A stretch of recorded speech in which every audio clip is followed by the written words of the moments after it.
hoje eu vou apresentar para vocês 3 exercícios avançados aqui no Cadillac.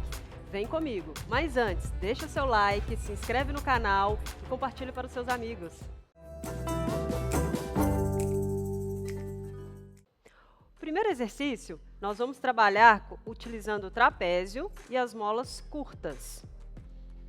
Mãos apoiadas na barra, pés apoiados no trapézio, em rotação externa para ficar bem fixo. Movimento de flexão de quadril. Para realizar o exercício, nós vamos fazer a extensão de quadril lá em cima, com extensão de tronco. Olha bem lá atrás. E vamos retornar à posição sentado. Olha no horizonte, cabeça alinhada, coluna reta. Mais uma vez. Estendeu. Retorna à posição inicial. Ainda utilizando o trapézio, nós vamos realizar agora o movimento de prancha, porém com rotações de quadril.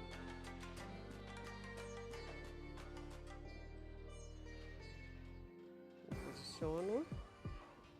Extensão de quadril, subir, permaneço na prancha, coluna bem alinhada, retiro uma das pernas em flexão de quadril, giro, faço uma rotação, volto,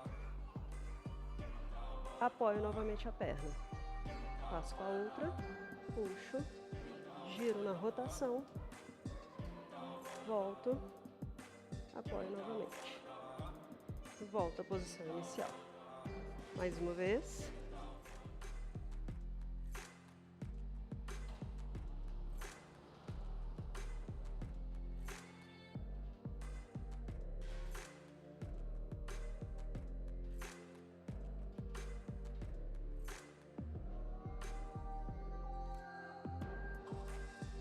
O próximo movimento nós vamos utilizar o trapézio e a barra.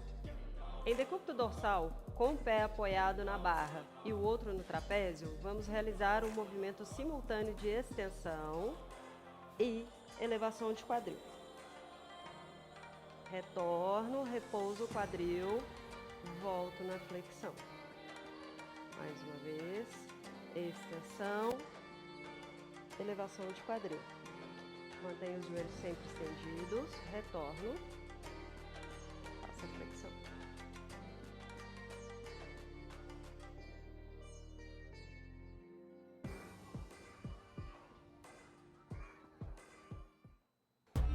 Gostou do desafio? Deixe um comentário, siga o nosso canal e compartilhe para os seus amigos. Até o próximo!